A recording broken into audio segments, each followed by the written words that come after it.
you got to understand the way that game works.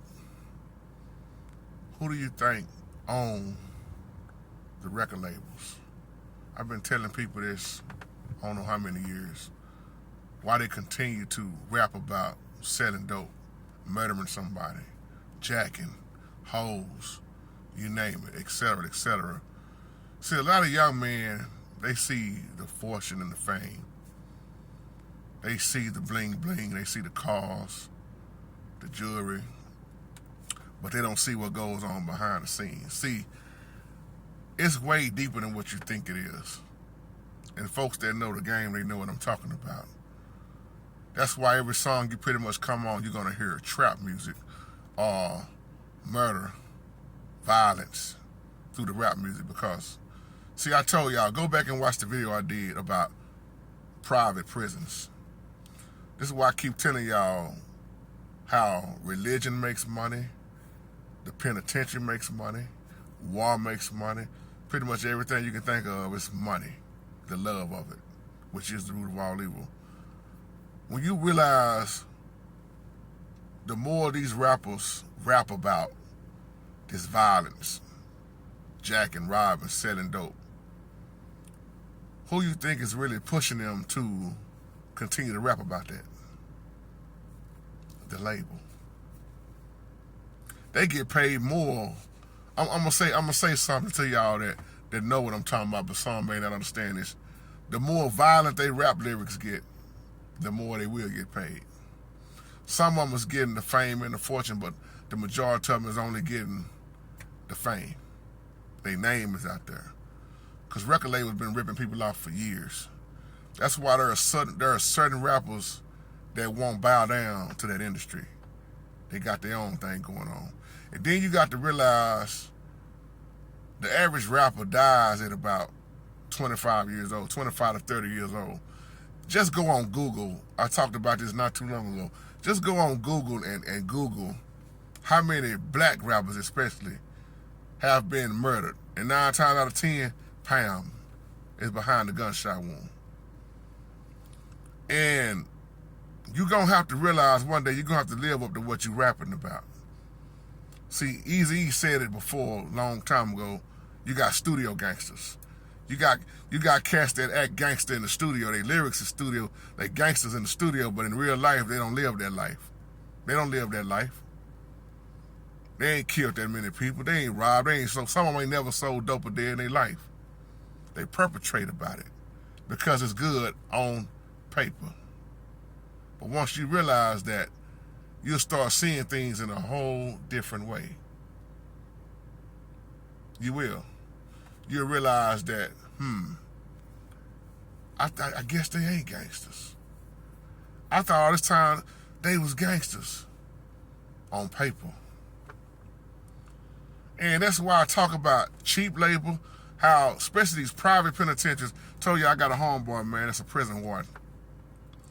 Show you how the game works. Why you think they ship off all the old medicine to the penitentiary? Everything goes to the penitentiary. Cheap labor. Get them private penitentiaries. You know how much it costs to house an inmate, and all the money that the government, the government funds to the penitentiary, you don't even want to know. So it's all tied in together, whether you want to believe it or not. And I know a lot of people ain't gonna even agree with this because they go, oh man, here you go talking crazy again. No. They gonna continue to push that gangster rap. The beef and like I say, the lyrics gonna get worse and worse, and the degrading of the woman is definitely gonna get worse and worse. And half of the women ain't gonna care. They gonna continue to, ooh, that's my jam. Why you calling you all kind of bitches and hoes? See, when I was coming up, a lot of things I thought that was cool as I got older, man, I realized it was foolish. See, when you get older, you start wising up. You start realizing you become a man. And you realize a lot of stuff you look back on was just foolish. Or you was trying to fit in. We should have been fitting out. It's so many brothers dead and gone in that grave, man. And some on. Why do you think these rappers keep going back and forth to jail? Or they keep catching these cases? It's all a setup, and they still don't see it. They don't even see it. It's a setup. set you up just so you can get locked up. And then before I close, you got to look at it like this too. Insurance. And when you become an asset, oh man. See, look at Mo3. Look at all these rappers that done died. And then look at what they tell you happened. Now, a lot of stuff happened the right way, like they said, but look at the majority of what happened. You don't never hear the end of the story. Like, what you think, who really killed Biggie and Tupac? They still talk about it to this day. What's really happening with Suge Knight? All this stuff. They feed you a story. You buy into it.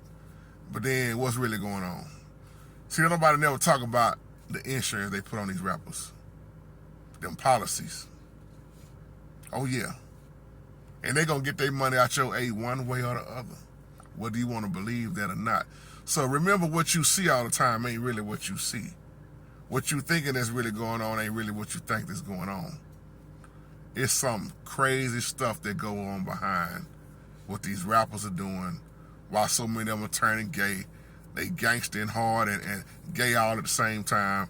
Look at how their clothes are changing, their style is changing. They promoting a whole nother thing versus those rappers that came out back in the day. That's why the back in the day rappers, they're not setting out to that image. They ain't going out like that, man. A lot of them, some of them got out the game, man. You know, y'all know who I'm talking about. But when you see real rappers, real artists back in the day versus this generation of what you see going on now, they got them wrapped around their finger. They had a lot of them back in the day wrapped around their finger too. A lot of record labels have always been getting away with a mess. Just believe that. So, just realize, I'm talking to you, young brother. You know who you are. Your screen name is Young Brother Out for War. That's my word to you right now, man. You say you always wanted to get into that business. Yeah. Now your eyes is open, brother. You see what's going on. Your eyes are open, and continue to stay focused and realize it's a deadly game. And on that note, I'm out. Shalom.